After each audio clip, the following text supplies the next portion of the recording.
All right. So, happy Tuesday.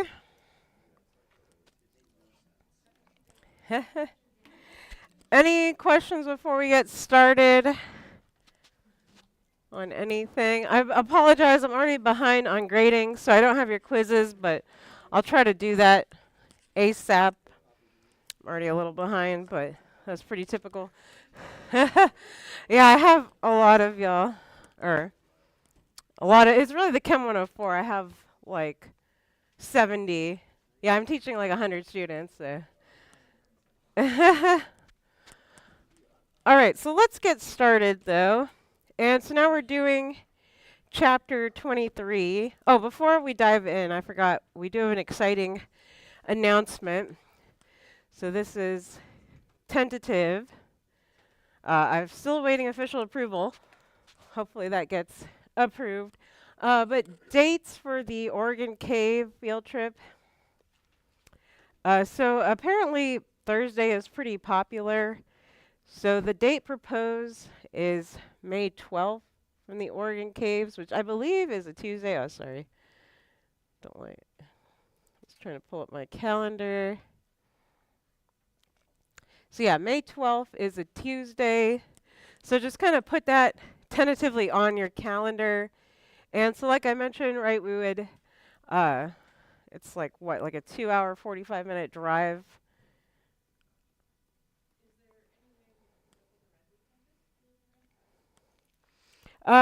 So yeah. So you're not required to like meet here.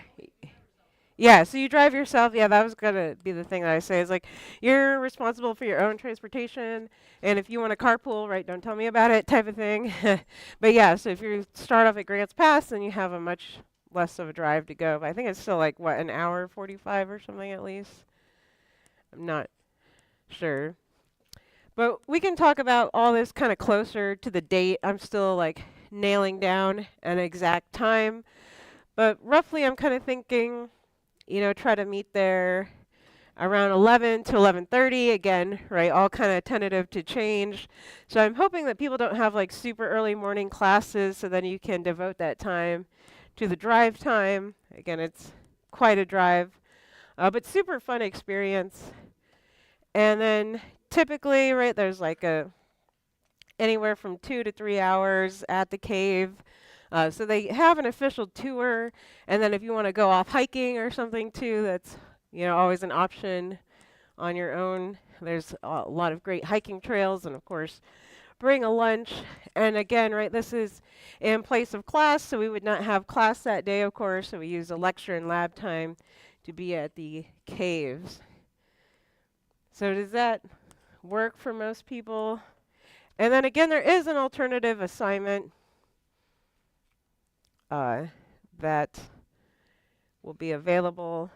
But yeah, so I may have to do some shifting of the syllabus. I haven't gotten that far yet since I'm still waiting for official permission just for hopefully everything to go through. Hopefully we don't get caught up in policies and procedures, and then I'll have plenty of forms for you guys to sign your life away, because that's really what RCC cares about, is not being held liable for anything. So yeah, there's that. So that's kind of on the calendar, on the horizon there. And so yeah, there may be some shifting in the lab dates, but I still want to get official confirmation from everybody. Does that sound like a good plan? And again, if you can't make it, there'll be an alternative assignment, but I really hope everybody can go, even if you have to hitch rides or whatever. It's a good hike and good experience, so. And then let me know sooner rather than later if you wanted to bring like, significant other or parent even. We've had that in the past. It's just by the policies, you have to get permission now. So that's what I'm saying. Like, think of that early. That used to like not be a thing, but now that's a thing. So just kind of putting that out there for official policies and procedures regions. All right. So we'll first kind of orient ourselves on where we are. So we're kind of, at least for right now, done with equilibrium. And now we're kind of going to go back to thermodynamics. And right, we've hit thermodynamics a little bit, right, at different points throughout the year. So kind of thinking back to first quarter, we talked about Q and heat, right? We talked about kinetics and our second term, right? Again, just saying, hey, we have to look at our rate law. And so now this last chapter is kind of putting all these pieces together. And then, of course, we're going to add in entropy, which we haven't really addressed yet. And so what this is trying to get at is, okay, well, we have our thermodynamics discussion. And again, right, we can broadly classify things as exothermic and endothermic. We have kinetics, which tells us how fast. But now we want to figure out, like, will it go? So is it spontaneous, right? Is it a favorable process? And so that's kind of putting, again, like I said, all these pieces together in this chapter. And so now we're here. And so processes that will occur are called spontaneous processes. Again, we're not talking about time scale, right? So it may be a spontaneous process, but it may just be very slow, right? So again, that's where we have our difference between our kinetics and right, our spontaneity. Oops, sorry. Trying to find my notes. There we go. And so some example of a process that is spontaneous, but we probably won't see happen, is it's actually more favorable for our diamond to slowly convert back to the graphite. But again, this does not occur on an appreciable time scale, right? So this is a spontaneous process. But again, going back to kinetics, right, we're not addressing how fast necessarily, right? So again, we're just saying, will it go? And so we'll do this, like I said, we'll get there, but this is our high-level overview, is we're looking at our chemical potential energy of our system, and then compared to our free energy. So basically kind of looking at, like, what's available for work.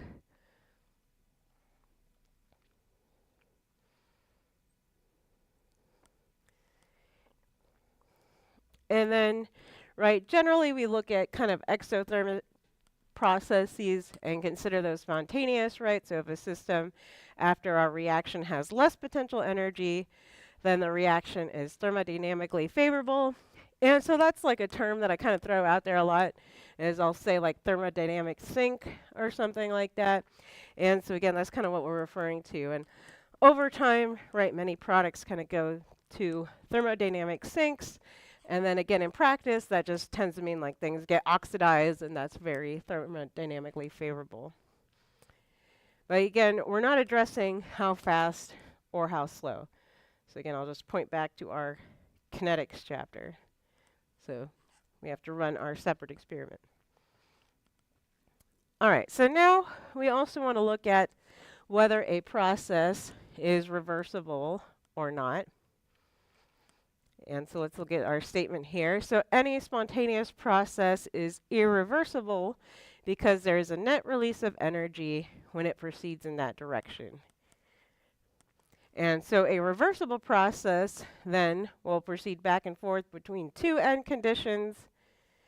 And so any reversible process is at equilibrium, and this results in no change in free energy. So we'll kind of get to, again, what that means there. And then if a process is spontaneous in one direction, it must be non-spontaneous in the opposite. And so just kind of starting off with our obvious real-world example, we all know that rusting, again, oxidation, right, is a very thermodynamically favorable process. And so over time, right, this pretty shiny car will turn into a bucket of rust. And, right, we can't just go back, right? It would not go back. So we would have to, of course, apply work or something to replate it in the reverse direction.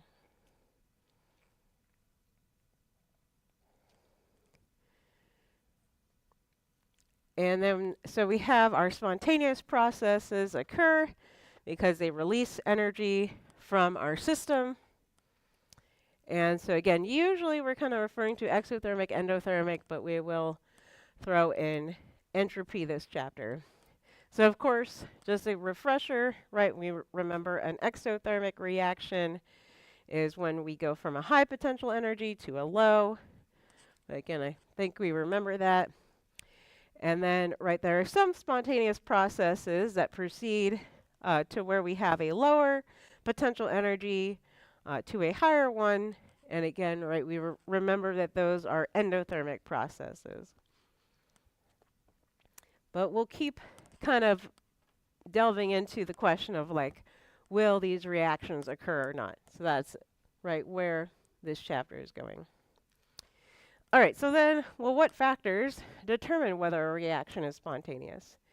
So we have two main factors.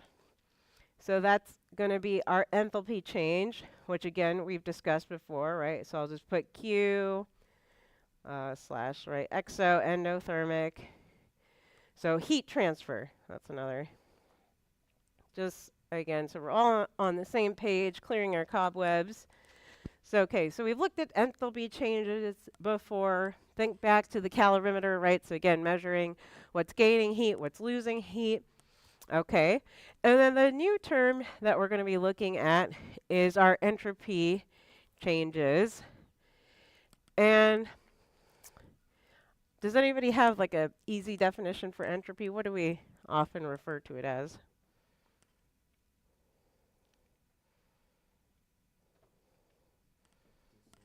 Yeah, disorder. I was like to say your room probably goes towards a state of increased entropy, right? So our change of entropy just refers to disorder or order. And so we'll be, again, looking at that. And blah, blah, blah. So this is just kind of a reminder of our enthalpy change. So it's our difference between our sum of internal energy and then pressure, volume, work energy. But again, we'll re-dive a little deeper into those terms, what that is. And then our entropy change is just looking at our difference in randomness or disorder, right, between our reactants and our products. So, right, trying to determine, are we going from a more disordered state to ordered or vice versa? Okay, and again, so just review on enthalpy. So we're all, like I said, on the same page together. And so generally we see units of our change in enthalpy in kilojoules per mole. But again, just be aware of different units. That happens fairly often. And then, so we have our general statement. Our reaction is exothermic if the bonds in the product are stronger than the bonds in the reactant. So again, stronger bonds, more stable molecules, and then tends to be an exothermic process, right? Energy release as we make, again, that thermodynamically favorable bond there. And then just a sign refresher, so your change in enthalpy would be negative then for our exothermic reaction. And then a reaction is generally considered endothermic if the bonds in the product are weaker than the bonds in the reactant. So again, endothermic, energy absorbed, so our change in enthalpy is positive. And again, like we've kind of seen in the past, right, generally these exothermic reactions are favorable, and then endothermic, right, is unfavorable, or rather, right, they have to have some sort of energy to input them to get them going.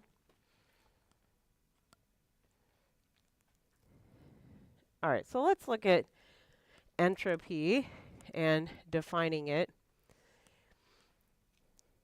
So we have our entropy is our thermodynamic function that increases as the number of energetically equivalent ways of arranging the components increases. Well, what the heck does that mean? And so let's take a look at some examples of entropy. And so if you take CHEM, you'll do all sorts of fun derivatives with these sorts of things, like treating each molecule individually. But let's just kind of take our quick Gen Chem overview, and we'll see how quickly this gets complicated. So let's just start with the ordered system of 1 and 2. And we have a little valve that we could open. So now if we open our valve, oops, if I could spell valve. So then we'd want to determine what's called the number of microstates that are potentially possible. So basically, again, if we could just look at 2 single individual atoms so far, and they start off like that, well, how many different permutations and combinations can we do? And well, of course, we could start off with maybe you open the valve and they don't move, so they're still there. Maybe you open the valve and one of them floats away, so now you have 1 and 2 on the other side. Maybe you open the valve and the other way occurs and 2 stays and 1 leaves.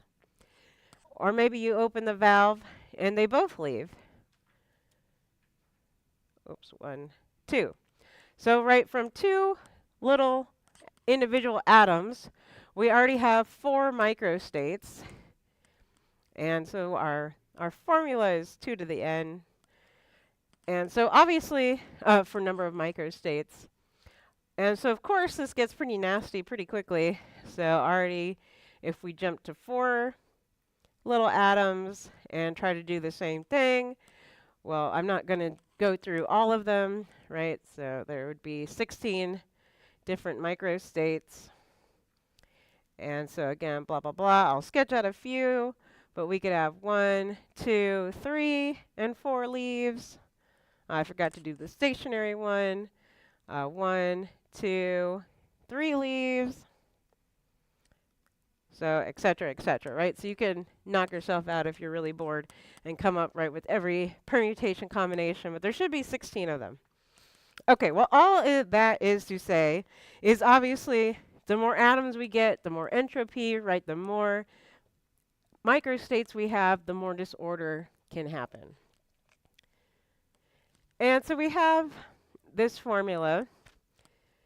And so again, this is just expressing those microstates. So we have our entropy can be expressed as our Boltzmann constant, which here is given in joules per Kelvin.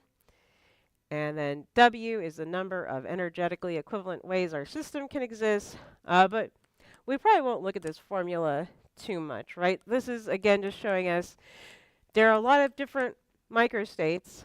And obviously, again, this gets really complicated, right? It's already overwhelming as we're from 2 to 4. So, okay, that's a lot. But again, some things to get at, well, entropy is favorable. So our random systems require less energy than ordered systems.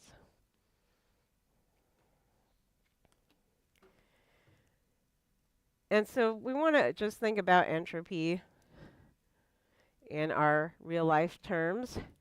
So, right, if we have salt, so our salt started off as a solid pile, and then, right, you probably stir it around anyways, and then of course you stir it, well now it's going to be in a bunch of different microstates all over the place, right, all those little atoms of sodium chloride spinning everywhere in solution. So of course that would cause an increase in entropy. If we evaporated a liquid, so of course an evaporation is a cause for increasing entropy. So just going from liquid to gas, right? Just thinking about a cup of water sitting there, okay? So that's something that we want to be able to do. So again, identify, right? Are we increasing in entropy or are we decreasing in entropy? And kind of hinting, right? We're going to have to do work or something to probably get back to an ordered state, but we're kind of not here. And so then, we have our relationship.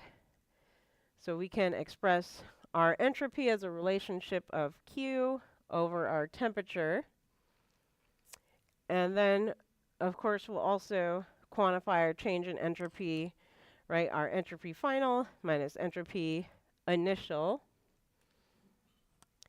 And then just substituting, right, this into here, then we get this relationship where our entropy can also be expressed as our difference of temperatures.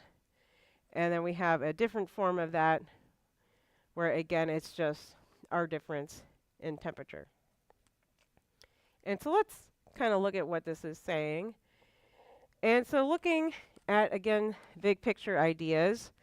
So our first law of thermodynamics says our energy cannot be created or destroyed. So again, our total energy of the universe, right, remains unchanged. So you kind of remember that again from calorimeter experiment, that whatever our system either gained or lost had to be equal to our negative sign, right, of our surroundings. So again, our heat transfer, and so that should also equal to 0. And so, right, our total energy of our universe cannot change, but our energy is transferred from one place to another. And then, okay, so let's look at our second law of thermodynamics. So the second law of thermodynamics says that the total entropy change of the universe must be positive for a process to be spontaneous. Okay, so now that's implying, right, that our entropy is always going to be increasing of the universe.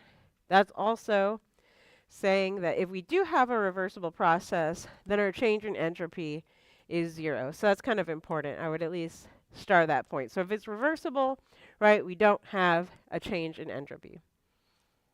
But for our irreversible process, again, our entropy is always kind of increasing. And so let's kind of look at the implications. And again, going back to the previous formula, sorry, I didn't pull this up. So this is just kind of something fun to think about. We won't totally get into the rabbit hole of all these different theories, but some consideration is, well, what is our conclusion? And so, right, basically we're saying, well, we have to have some sort of temperature difference, right, to perform work. And so have you guys ever heard of the heat death of the universe theory? Yeah, so some people have, right? And like I said, we could, well, we won't get overexcited because you could probably have a large discussion about a bunch of things. But basically, well, there's a few assumptions, right? So of course, we're assuming that we started at a single point and then our universe is expanding, which there is evidence for that, right? So that's fine. There is a small discrepancy, well actually it's a rather large discrepancy in how fast our universe is expanding, but like I said, we won't get into that right now. But basically, kind of the theory is that, well, at some point, right, over time, that will eventually reach a state of, well, they refer to it as no thermodynamic free energy. So basically, right, there's no more temperature difference, and so you can't do any work. And then at that point, there will also be maximum entropy. And so again, heat death doesn't imply any particular temperature. We're just saying, right, there's no temperature difference, so we cannot perform work there. So we would be at complete thermodynamic equilibrium, right, of the universe. So that's kind of, and I don't know how long this would take, but this is again kind of the implications of our second law of thermodynamics, right, if we take it to our universal scale. So anyway, so that gets into, right, are we expanding? Are we going to reach a maximum and contract maybe? But again, we're not there. That's just kind of the theory. But I'll let you save that for your philosophy or physics classes about all these things.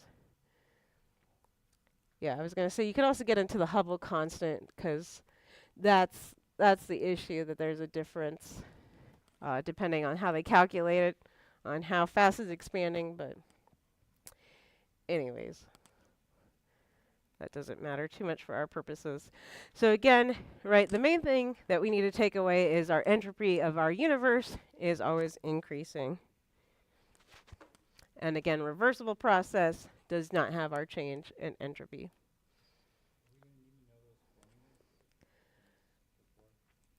I feel like these won't be relevant, But yeah, well, this one will be, but I mean, that's kind of basic Q, but we'll get into like the examples and what formulas we actually need to do in practice. But yeah, we will do like change in entropy with that, but like I said, we'll go over each example. And so again, right, we said our entropy change is favorable when our result is a more random system. So again, right, things have a tendency to go to natural disorder. You can think about, right, perfume. Again, it starts in one corner and naturally disperses out. That's entropy at work. And so then, again, you're going to be looking at your reactions and seeing if the products are in a more random state or ordered state. So again, solid is more ordered than liquid, liquid more ordered than gas. We're also looking at like number of particles potentially. Oh, it mentions that here. So yeah, reactions that have a larger number of product molecules than reactant molecules. So of course, right, larger number of molecules, referring back to our microstate example. So obviously more microstates. So that's just mathematically. And then increasing temperature, that will also increase our entropy, or like we saw again, solids dissolving or disassociating, that's also, right, again, increasing entropy there.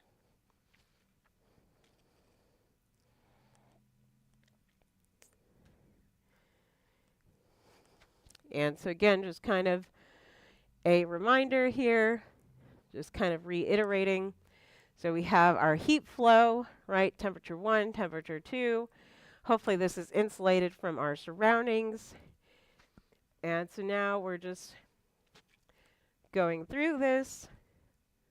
So yeah, like I said, we'll go over which equations are really relevant. But all this is walking us through is, okay, we have our change in entropy. Obviously, we can measure that as our entropy 1 plus entropy 2. But then this has to be greater than this Q1 over T1 plus Q2 over T2. And so then we can rewrite it as such. And so, right, entropy just means that you're kind of losing energy, right? So this is basically our energy lost here. And so once we lose our free energy to entropy, then obviously that energy is not available to do work. And so again, we kind of have this little relationship now of our work over Q is less than or equal to our T2 minus T1 over T2. So just how much work can be performed on temperature difference. So that's all we're saying from here, right? Is again, we have to have some sort of temperature difference to do work. And again, right, anything that is lost to entropy is not available to do work anymore.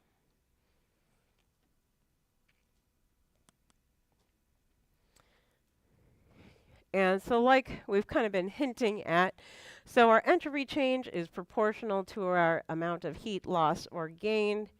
And again, right, our systems and surroundings have opposite signs. And our entropy change in our surrounding is inversely proportional to temperature.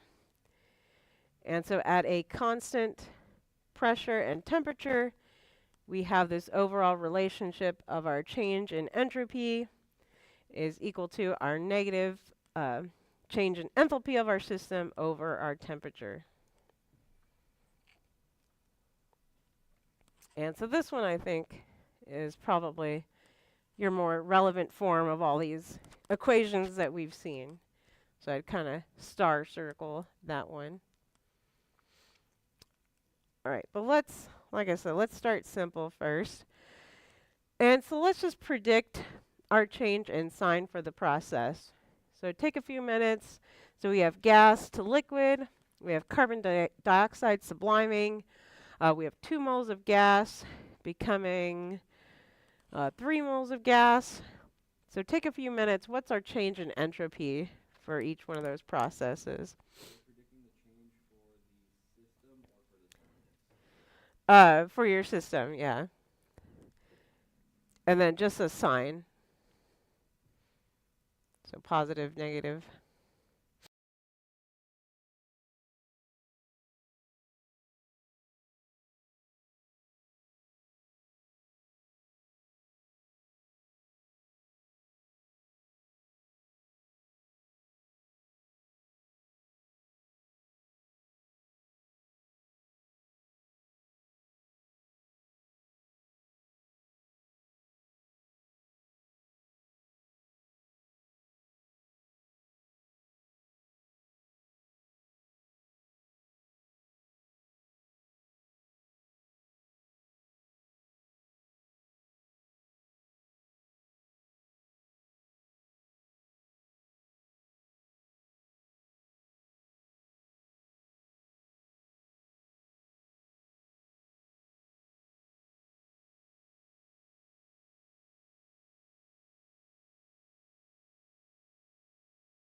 All right, so either put in the chat or you can yell at me. So we're going from a gas to a liquid.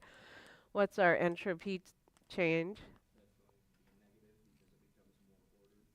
So negative, good, so more ordered. And right, again, think about those gas molecules in every friggin' microstate that they could be in, right, versus your liquid, again, more contained. Again, you'll have so much fun in CHEM writing that and deriving all that out. Solid carbon dioxide sublimes, is that more ordered, less ordered? Eh, Excellent. So we're going from solid to gas here. So more disordered. So positive change in entropy. And then what about this one? That was a little trickier one, but I feel like I kind of gave it away.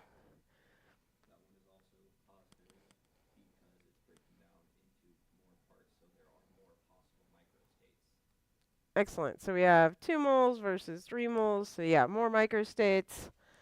So more entropy. Good. So that's a good first step to this chapter.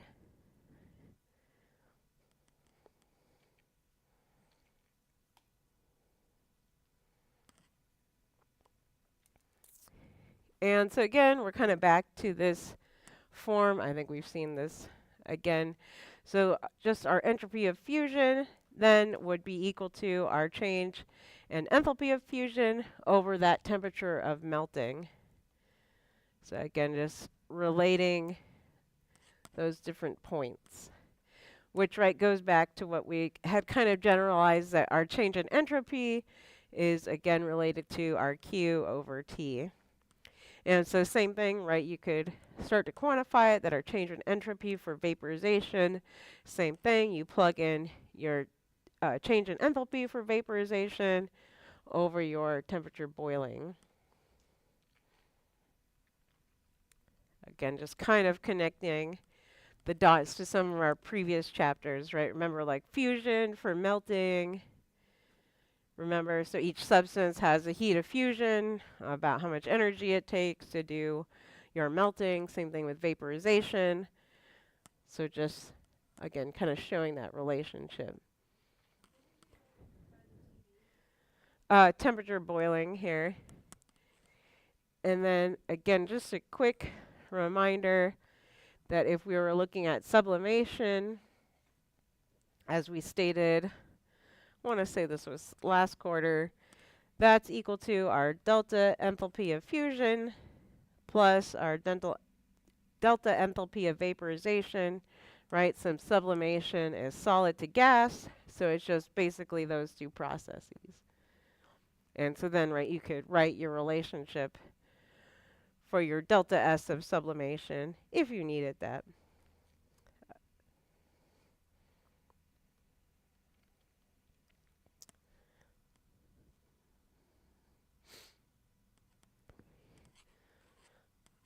All right, so now we're slowly starting to define a few things, right? Because you could also look up the entropy of substances. Well, we have to define, though, something. And so let's look at our entropy here. And so our absolute entropy of a substance is the amount of energy it has due to the dispersion of energy through its particles. And so, of course, right, we have to define our set point, or what we're kind of basing everything after. And so we have a perfect crystal then at absolute zero. The absolute entropy would be 0 joules per mole Kelvin. And again, obviously, right, this is kind of a theoretical point. So we're just saying, okay, again, if we had a perfect crystal at 0 Kelvin, which again we haven't achieved, but pretty close, it would theoretically be 0. So we define it as such. And of course, well, what are the further implications from that? So every substance that is not a perfect crystal at absolute 0 has some energy from entropy. So everything will have some entropy. So of course, therefore, the absolute entropy of substances is always positive. And so let's again define these kind of standard conditions. And so there are standard conditions then for our materials, right? Again, if we go look up these values in a chart, which is kind of where we're getting what we're getting at. Well, this is applicable for a gas at 1 atm of pressure. If we have a gas, or excuse me, a solid or a liquid, then it's going to be its most stable form at 1 atm of pressure. And generally, right, 25 degrees C, or just kind of room temperature, right? So what is your substance normally? What's its state of matter, right, without trying to perturb it or anything? And then if we were referring to a solution, then 1 molar is considered kind of our standard solution then.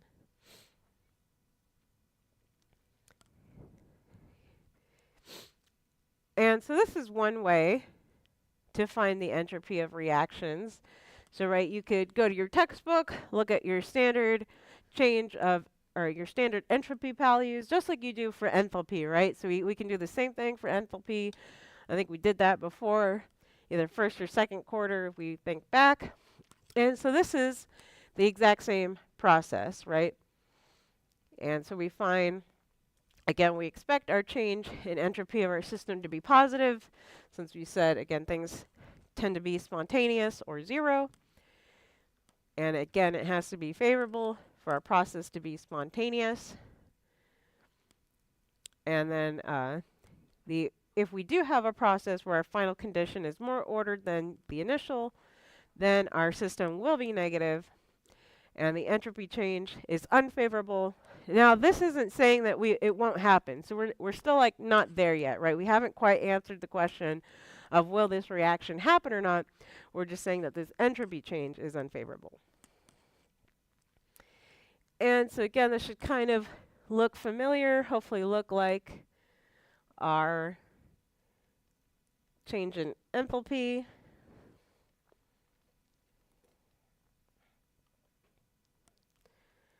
All right, so I'm just kind of putting like, think back to that. It's the exact same process.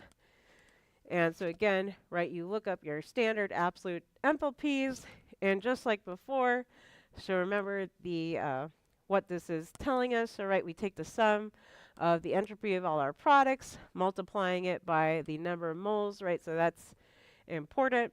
And then minus our total moles of reactants. And so that would give us, again, our change in entropy. So kind of starting, hopefully, with the easier thing.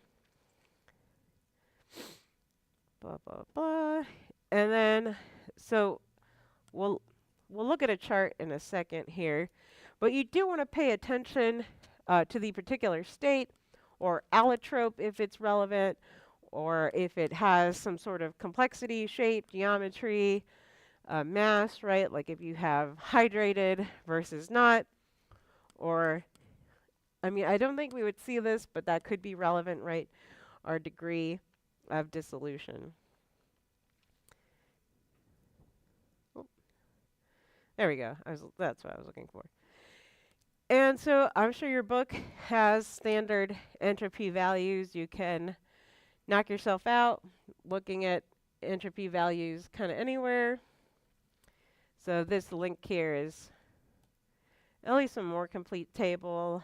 I'm sure Wikipedia might have some values or the NIST website.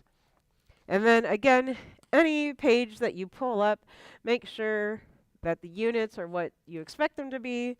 So, and then this is a quick recap. So again, don't forget that your enthalpy is generally in kilojoules. And then we'll come back to free energy. So this is where we're going, but we're not there yet. So we'll come back to Gibbs. But then we have our entropy is generally given in joules. So just watch that, right? You already have different units. Kilojoules, joules, and then make sure you're not in something weird like electron volts or anything else. Electron volts is usually the one that I see other than joules, but so just keep an eye out for that. Sometimes kcal or something, but generally not too much. So again, just pay attention to your units. So they're all interchangeable, but I would try to stick to kilojoules and joules for your own sanity's sake. It should be in the notes on page 5. Oh, and I need to share my notes, sorry. Did you click the printout? Yeah, it should be on page 5 on the printout if you are looking at the one package. But I'll sync my new notes. Sorry, I forgot to update the link. Because, yeah, I have 2 pages accidentally on there. When you print, it likes to do stupid stuff. So, yeah, let me fix the live link while I'm doing that.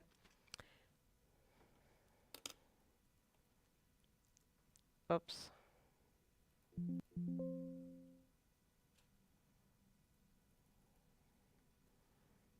Oh my gosh. Sorry. Copy. Any day now.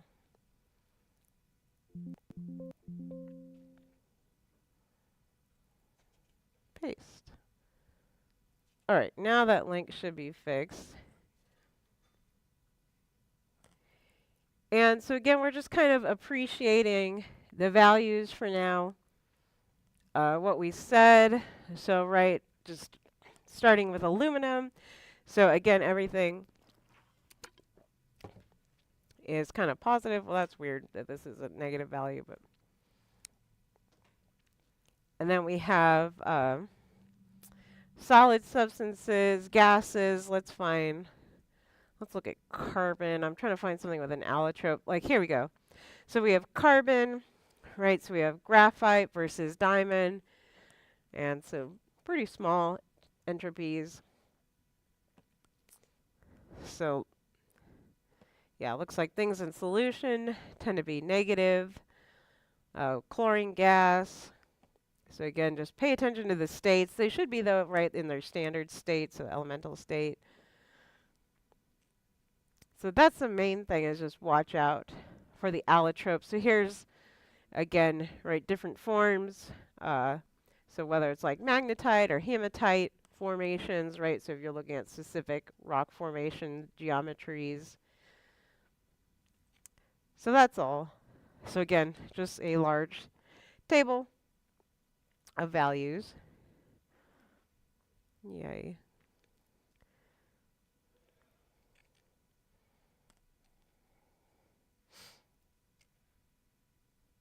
And so again, things that we could appreciate if I pull our sheet back up.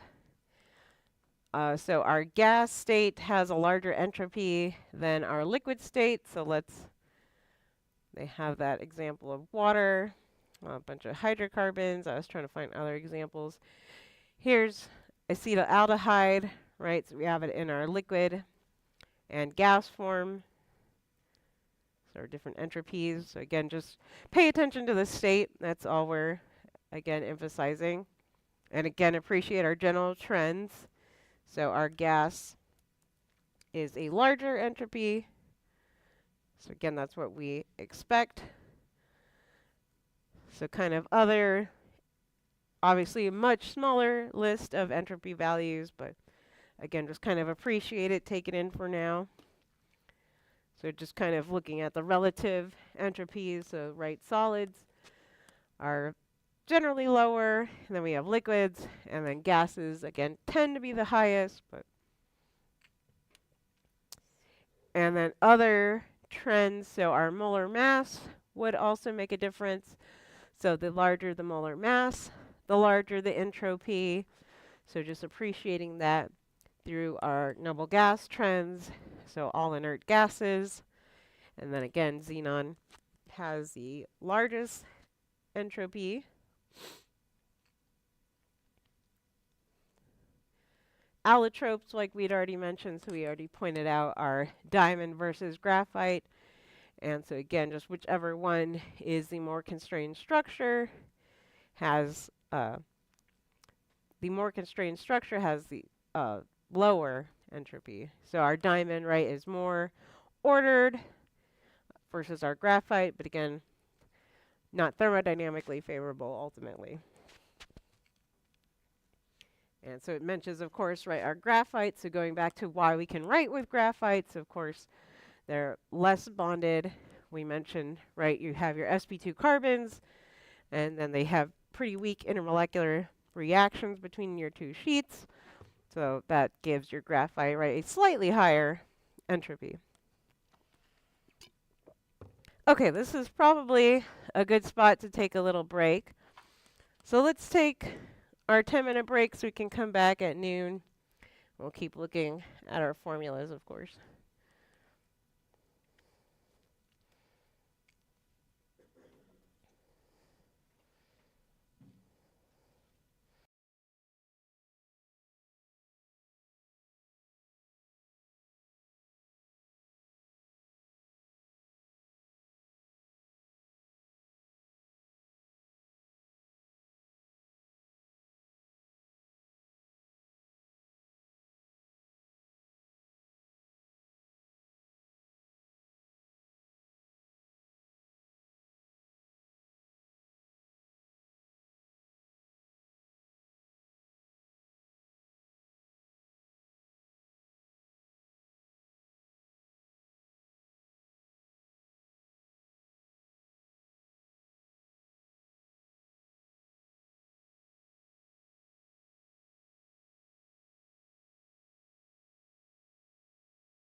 All right, sorry about that.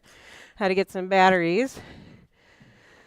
All right, any questions come up? So we'll do a bunch of practice, I think, on Thursday. But now we're getting to where we want to go with this chapter. And kind of the whole point is, well, will it occur or not, right? Any given reaction. And so that brings us to our Gibbs free energy, or delta G. And so now we can fully quantitate whether a process will occur or not.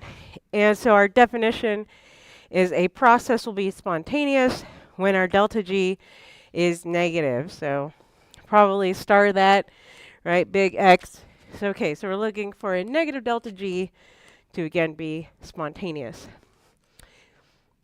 And then we'll go through all of these mathematically, but kind of what we'll generally find is that a process will be spontaneous, and therefore, right, mathematically our delta G will be negative under the following conditions.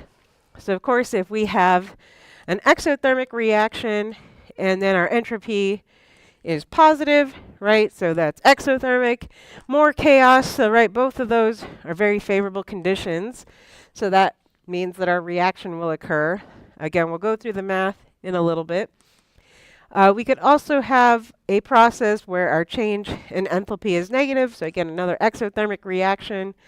And negative and large is kind of the caveat. And then our change in entropy would be negative, but again, small enough that it would not negate this. We could also have a change in enthalpy being positive and small, right? So an endothermic reaction, maybe only requiring a small amount of energy. And then if we have an increase in entropy, right, again, that's going to lead to favorable conditions. Or high temperature. So again, we'll look at the set of conditions and everything kind of mathematically. So it'll all reaffirm itself. And then, so G will be positive, aka, right, it will not occur under the following conditions. So if we have a exothermic reaction, but then our change in entropy is negative, right, so going to a more ordered system and large, so then this would not be enough to outweigh this, or maybe at high temperatures. So again, that would not occur. Or of course, if we have an endothermic process, so our change in enthalpy is positive, and then if our change in entropy is small, right? So there's a small amount of disorder being created, but again, not enough to kind of overcome all these implications energetically.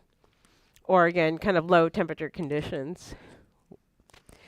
Or we could have a case where we have an endothermic reaction, so our change in enthalpy is positive, and then our change in entropy is negative, right? So going to a more ordered system.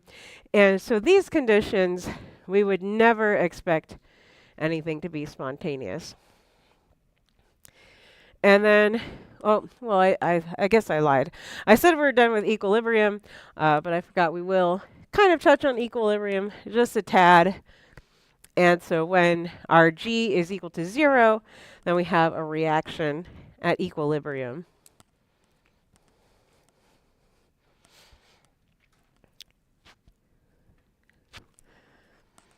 And so again, just kind of looking at our reaction order here. And so of course, this is a Haber-Bosch process, right? I love to talk about this reaction. But what's, again, important about this reaction is that it occurs under extremely high temperatures and extremely high pressures to get these conditions to go. And again, we can kind of see where we're going. But we can, again, right, compare kind of our equilibrium snapshot to our Gibbs, right? So again, if we have our equilibrium, so we could look at our snapshot and determine which direction we're going in. So again, right, kind of comparing our Q to, of course, our equilibrium K, and then determining its relationship to delta G, which we'll come back to kind of mathematically. But again, just kind of keeping that in mind, that obviously when our snapshot is equal to K, we're at our equilibrium conditions. And then again, right, we can measure our snapshot and see which way it's going.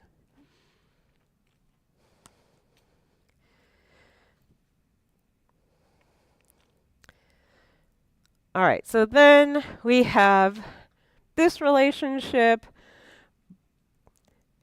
And so basically, now we're quantifying the free energy, so the energy that is available for work. And so that is Gibbs. So that is our maximum amount of work energy that can be released to the surroundings by a system for a constant temperature and pressure system. And so again, this is kind of thought of as our chemical potential. And so that's saying, again, how much energy do we have? And then this formula for sure you will need, so I will double star that one. And so I would write this down. And so our change in Gibbs free energy of our system is equal to our change in enthalpy of our system.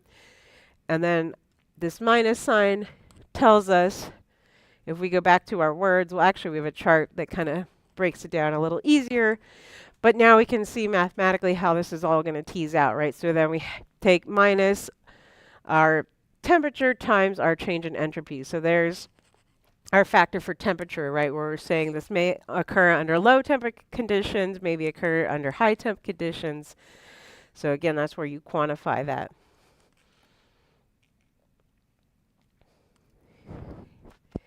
And so again, because our change in entropy of our universe determines whether our process is spontaneous, delta G also determines our spontaneity. So again, we're looking for our negative delta G. And then again, we expect our entropy to either be positive for our universe, 0 like we mentioned at equilibrium, or for a reversible process. And then again, delta G would be negative for a spontaneous process. And so this is a good chart. So it basically takes everything that we said orally over here and then kind of breaks it down, I think, a little simpler. So again, just kind of going through it.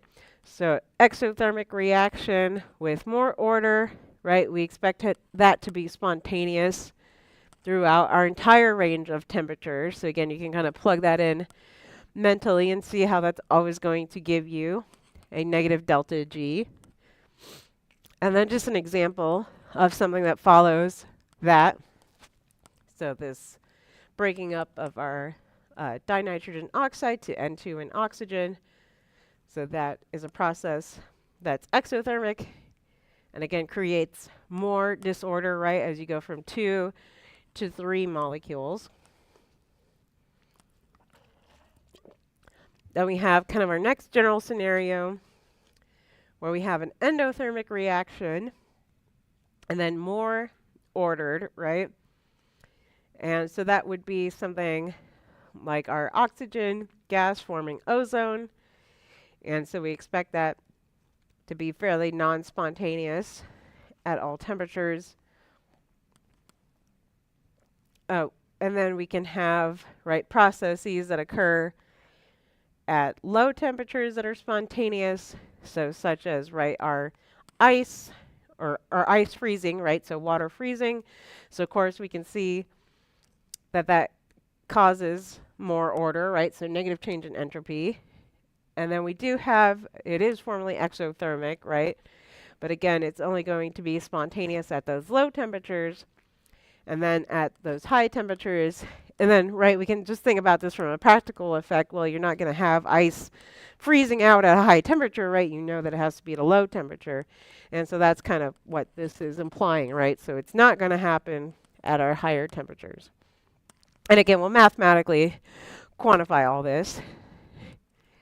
And then if we have an endothermic reaction that is more disordered, right? So positive change in entropy, then we expect it to be non-spontaneous at low temperatures, and then spontaneous and at high temperatures again, with that kind of increasing disorder driving that reaction forward. And so that would be like water of liquid going to gas. And again, well, we can think about that. Doesn't really happen too much at low temperatures, but then is a favorable process at high.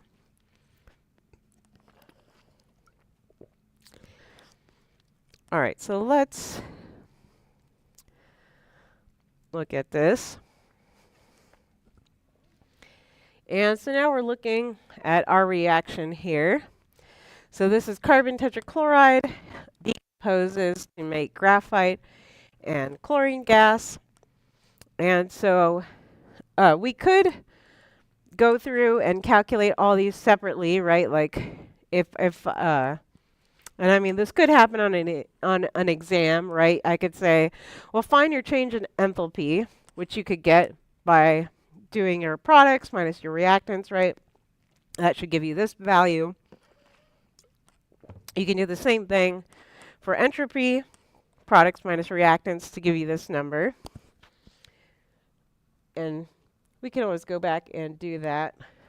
But what we want to really see from this problem is determining whether our reaction is spontaneous. So plugging it into our Gibbs free energy is equal to our change in enthalpy minus our change in entropy times our temperature. So go ahead and try that. And again, watch your units, right? So you have joules and you have kilojoules. And then, of course, you have to convert to Kelvin, right? Thermodynamics. So I'll let you plug that in for a second.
So I kind of sketched it out there.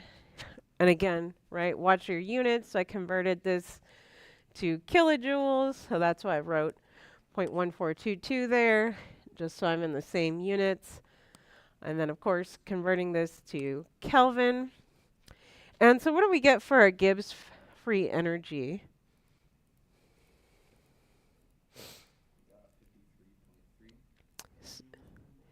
So 53.3.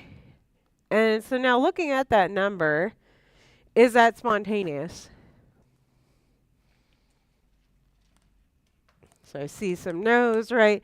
So again, start if we need to, but we're looking for a negative delta G. So it is positive, right? So positive, then that's telling us it's not spontaneous. All right. Well, now let's see if we can determine when it is spontaneous. So try to put your algebra hats on. I think y'all can figure it out, hopefully.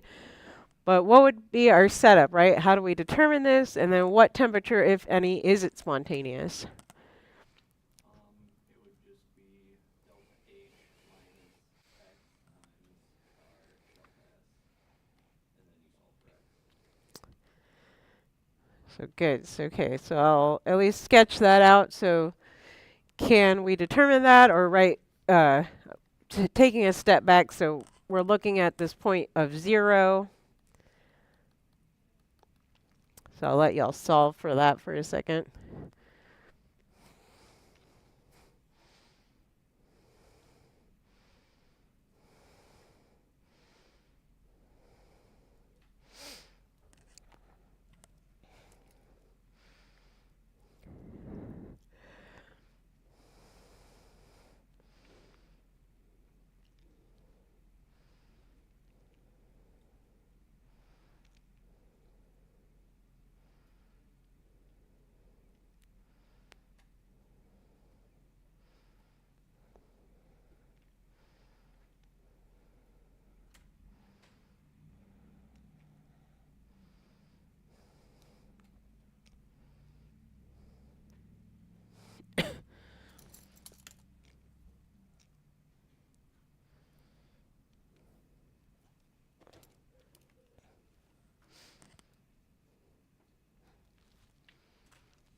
So what do we find for this reaction? What temperature is it spontaneous at?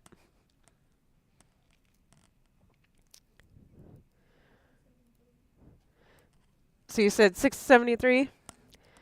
So excellent. That sounds good. I'll just plug it in so we can all see that. So again, just basic algebra. So looks good there. So 673 Kelvin. Excellent. Questions on that one? Okay, not too bad so far. So like I said, we'll have plenty of time on Thursday to do a bunch of examples. All right, so now here's our equilibrium, which I forgot about apparently. And so again, now we have this relationship. And so we're saying, okay, well, we established that our delta G of our reaction is 0 at equilibrium. And so this is another useful formula. So I would star this one. And so there's our K, right? That's our equilibrium K, since we've seen many Ks and stuff at this point. And so now we're saying, okay, well, our Gibbs free energy of our reaction can also be quantified as equal to negative RT times our natural log of K. And I'm pretty sure that's, I was trying to double check our R. Yeah, I wanted to double check. So R is 8.314 for our energy units there. So in joules. And so then again, just kind of tying everything together in a nice little package here. So when our K, right, is less than 1, then we're saying that our G is positive and the reaction is spontaneous in the reverse reaction, the reverse direction under standard conditions. If our K, right, is greater than 1, then that means that our delta G is negative, and so that reaction is spontaneous right in the forward direction. And kind of just making sure we're thinking back, right, equilibrium, so products over reactants, and again, just thinking about that ratio, right? And then if we are at equilibrium, right, our K is equal to 1, and our delta G is 0, and our reaction is at equilibrium under our standard conditions there.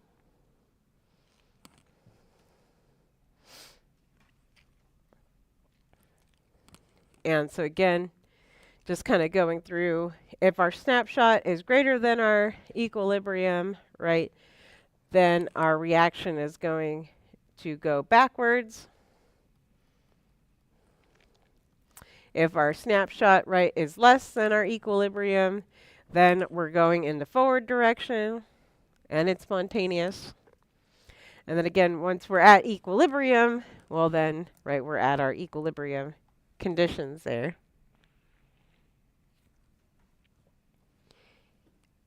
And so we have, again, similar relationships, so we can compare kind of our snapshot.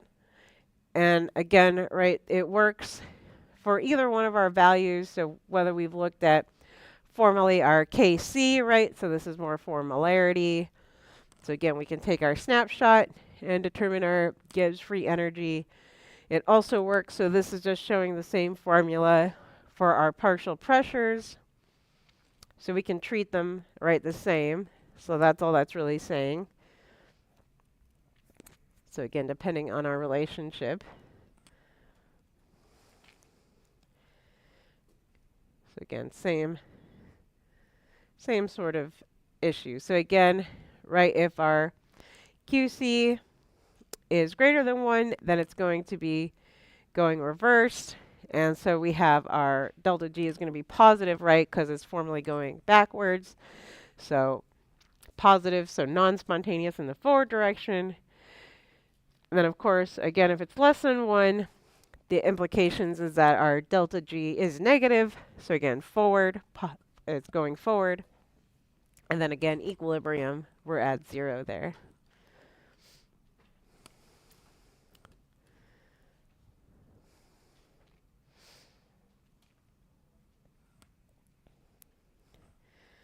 All right, so we have this little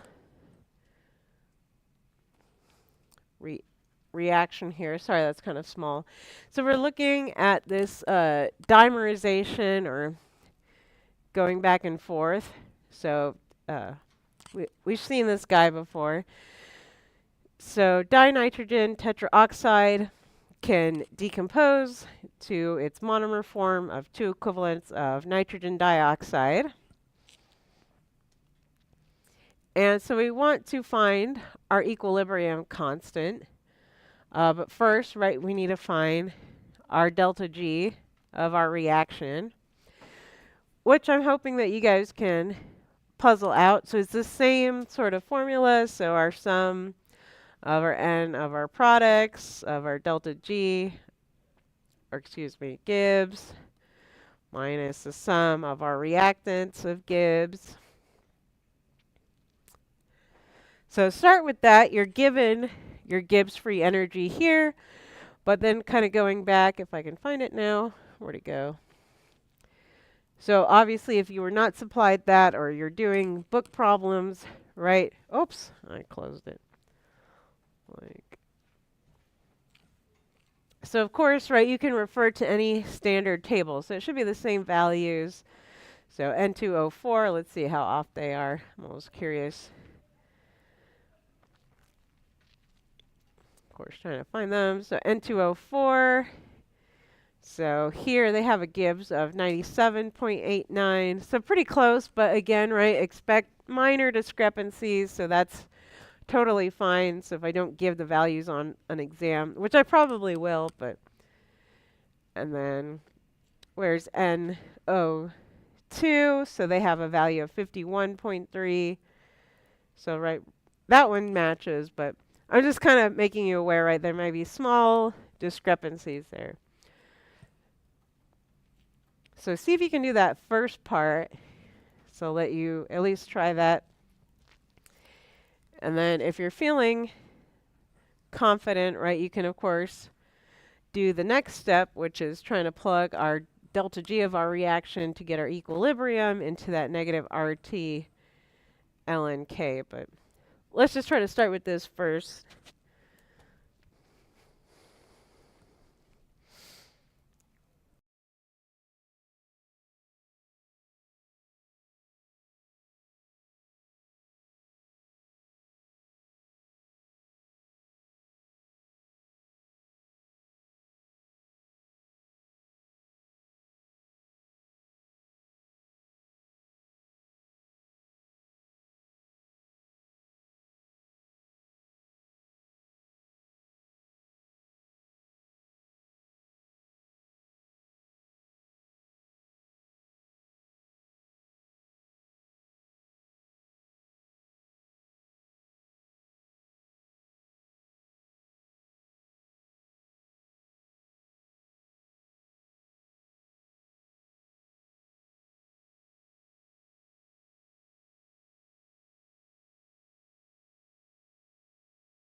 I feel like the RCC Wi-Fi has gotten a little bit worse, but anyway, so let's see how we're doing. So how did our delta G of our reaction go? So remember, we have to multiply it by our number, so our stoichiometric amount. So we should have gone 2 times, so products, right, NO2, so 51.3, minus our reactants, so 99.8. Again, I expect minor discrepancies potentially.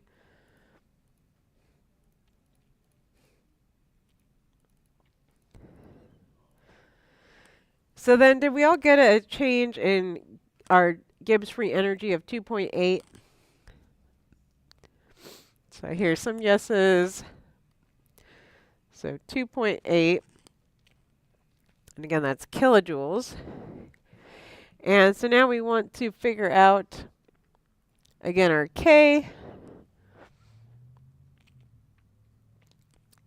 And so now we can plug this in. So again, we have to watch our units on this. So right, this is kilojoules, but what's our R in again?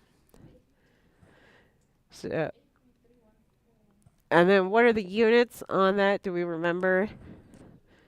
So joules, right? So it's, I forget the exact units, but it is joules, right? So we can't just do this. So I would plug this into joules, so convert that. So now we're at 2,800 joules is equal to, so now I'm just plugging in our formula, negative 8.314 times, so we were at 298 Kelvin times ln K. So did y'all do this yet?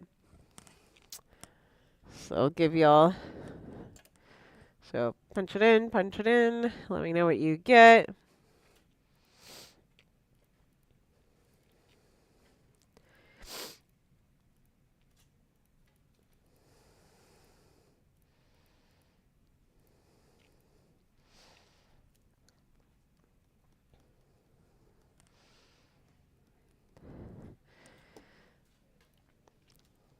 So we should be here, and then take everything to the E, right? So that gets rid of that.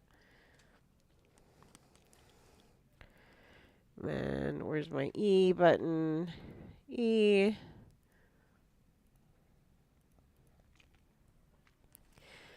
So we should get this number for our K value. So I got 0.323. Did everybody get that?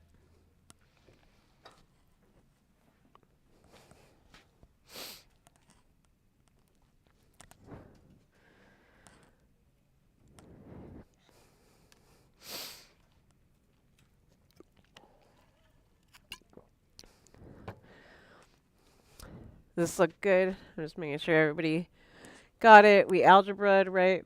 Divide everything.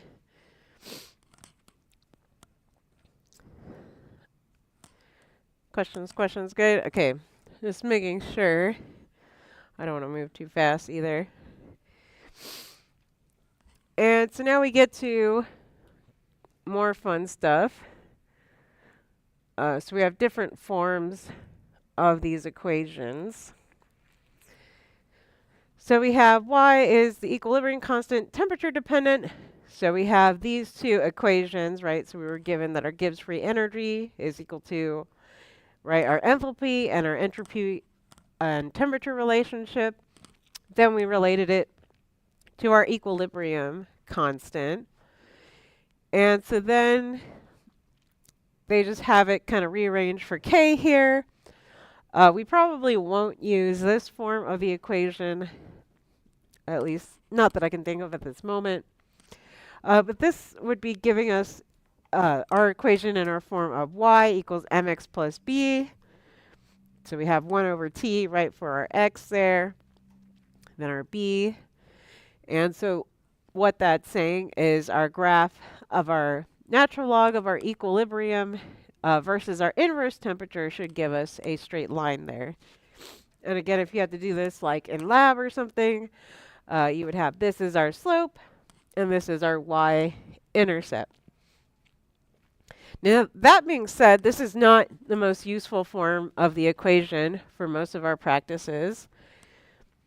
So I'll write out kind of the two forms of the equation. And so they're basically the same. They're just technically two different forms. So we have what's called our Van Hoff equation here.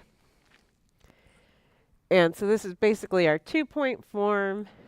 So our natural log of K2 over K1, again, right, if you're in a lab setting measuring two different equilibrium points, is equal to our change and enthalpy of our reaction over R. And again, that should be the 8.314 times our T2 minus T1 over T1 times T2. So that should look somewhat familiar-ish. Kind of these 2-point forms of our equations. And then we formally have the Clapeyron, and I probably have misspelled something, our Clausius-Clapeyron equation, which is basically the same thing. It's just for gases, right? So we're not going to formally have it in K, but it'll be our kind of pressure relationship. So P2 over P1 is equal to our change in vaporization of our reaction over R times, again, T2 minus T1 over T1 times T2. But like I said, we'll have plenty of time on Thursday to kind of go over all of these equations and when to use them, and we'll do plenty of examples. Okay, so we finished lecture quick. So I wasn't quite ready for this, but let me pull up at least one equation to start.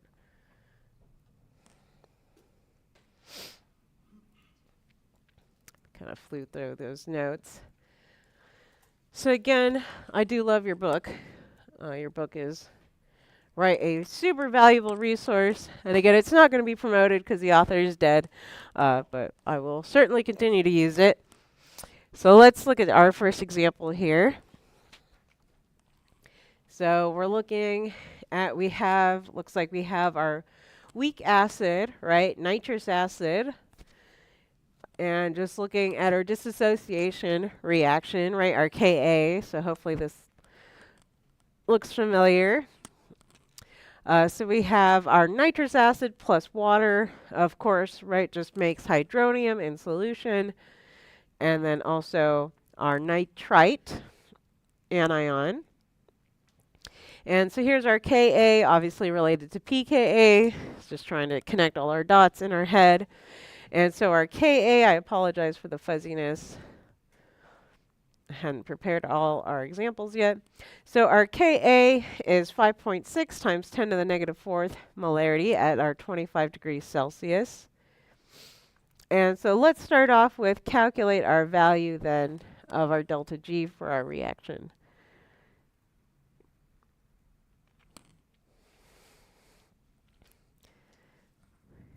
So look back, what formula is it? Should be fairly straightforward.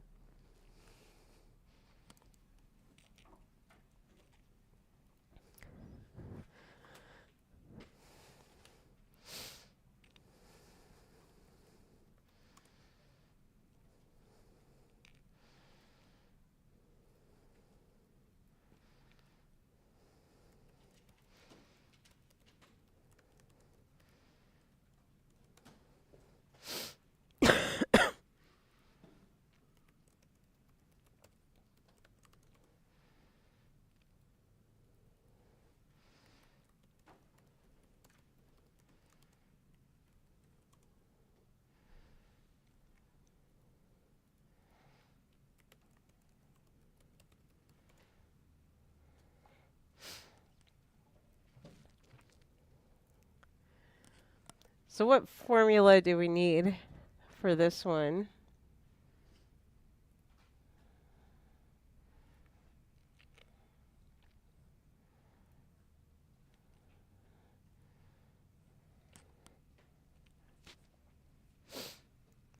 Can always flip back. So probably not those, right? We just were looking for, and right, so we just have our K. It's asking for our delta G of our reaction relationship. So which formula is that?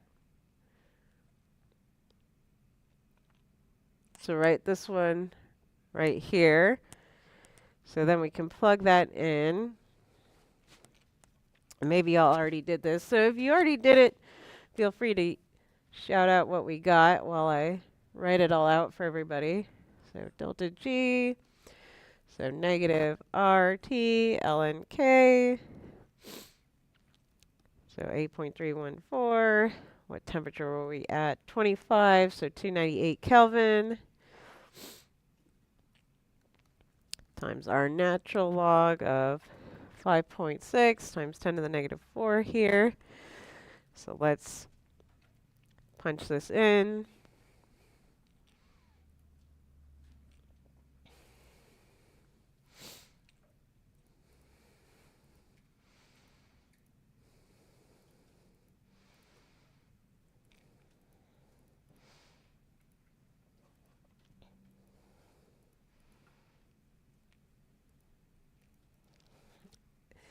And watch your sign, right? So we have negative, and I didn't put in my sign yet, so this is going to be positive. So I get positive, what was my number here? So positive 18,551, so joules per mole here. And so is this reaction spontaneous?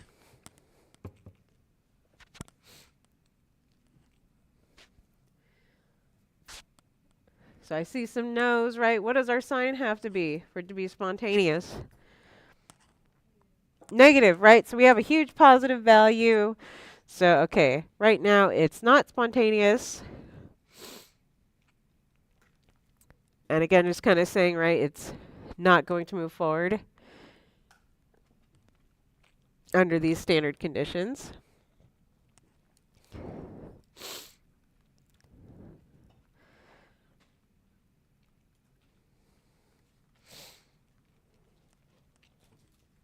And so let's see. And so now the next half of that question is, will our nitrous acid spontaneously dissociate when our nitrite equals our hydronium equals our nitrous acid, and all of that is 1 molar. So start with that. So how do we determine that?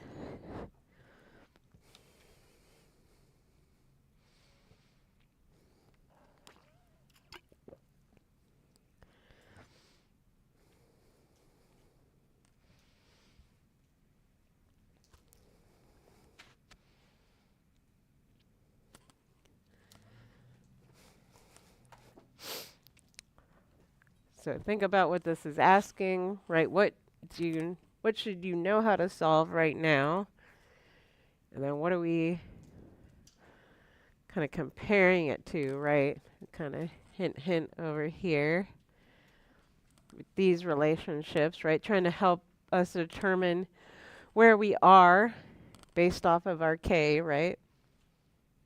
So I'll let you try this out for another minute or so.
So yeah, plugging this into Ka, and then so the value, sorry, so everything was 1, right? Blah, blah, blah, blah, blah, 1. Just double checking. So then we have 1 times 1 over 1, right? So we just have a Q of 1 here. And so then the easiest thing to do is compare that to our K, right? So our Ka value. And so now we can plug that in to this relationship to figure out, again, whether it's spontaneous or not.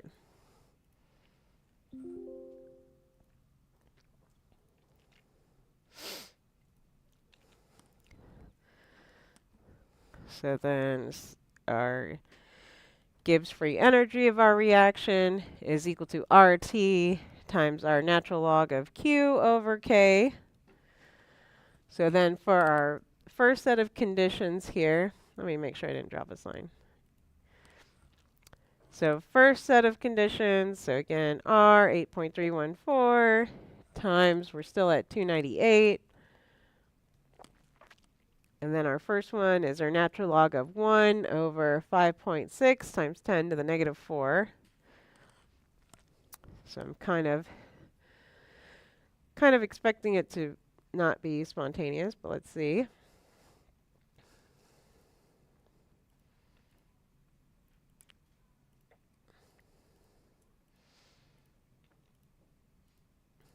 Oops.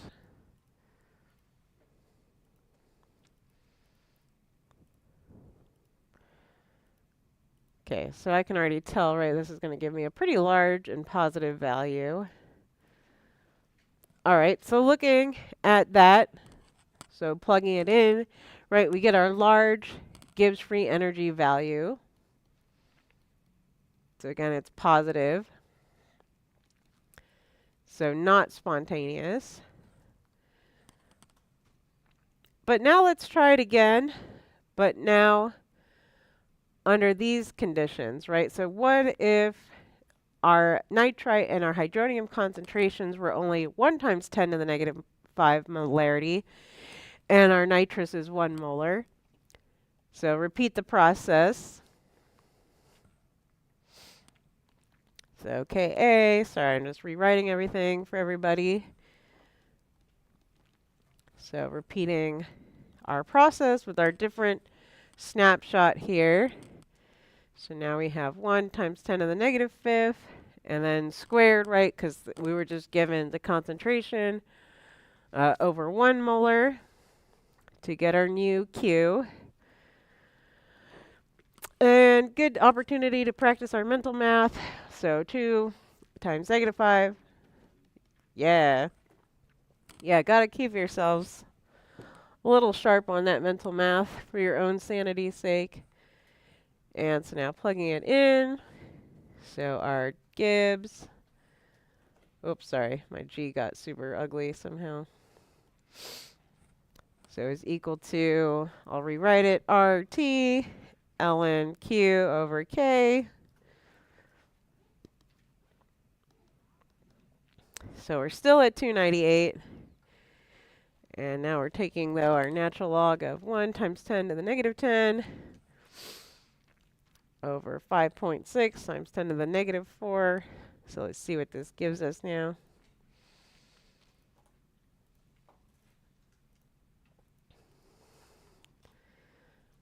And again, right, you should kind of maybe tell, well, I expected to go in the forward direction, just kind of looking at my Q values. But again, let's just verify that. Okay, that's a great sign already. We have a negative sign.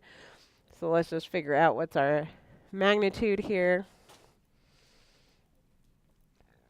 So excellent. Do we all get this value?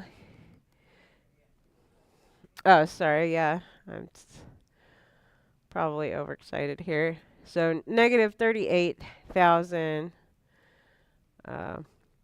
about 497, and again, that's in joules, or roughly about 0.385 kilojoules. But again, the main takeaway is that it's a negative sign. So now it's telling us yes. Uh, and right, we can kind of be a little bit clear is, okay, at these concentrations, we do expect it to continue and disassociate, right? So then we could go back to our previous chapters, and now we know, okay, well, we're going in the forward direction. So yes, spontaneous. So when a reaction like an acid reaction is not spontaneous, that's just saying at that point that we have, it's not going to continue to dissociate and form any more ions. Correct. Yeah, and again, you can always just take it straight back to the Q and the K, right? So at least you should be able to tell the sign, and then we're just, again, kind of quantifying it. But it's also not at equilibrium if it is not spontaneous. Or is it at equilibrium if it is? Yeah, so then Gibbs would just be 0 if it's at equilibrium. So yeah, it's not favored in either direction. All right, so we'll probably end here, but like I said, Thursday we'll have plenty of time to go through a lot of examples from your book. If you happen to be looking in your book and you see something that you want to go over, just shoot me an email and we can include it. But that's kind of the plan. So at least you have the short and the sweet of the chapter, and probably focusing on kind of those ladder equations. But like I said, we'll keep practicing on Thursday. All right, I will see y'all in lab. Should be a fun lab activity series. Oh, and if anybody's not going to be here on Thursday, I do have the quiz, or at least a few copies of the quiz. I also have last week's quiz, a few copies, if people need it. So just make sure you're staying up on your quizzes, and I will grade those ASAP. All right, email me for questions. And again, May 12th is our tentative Oregon Caves field trip date.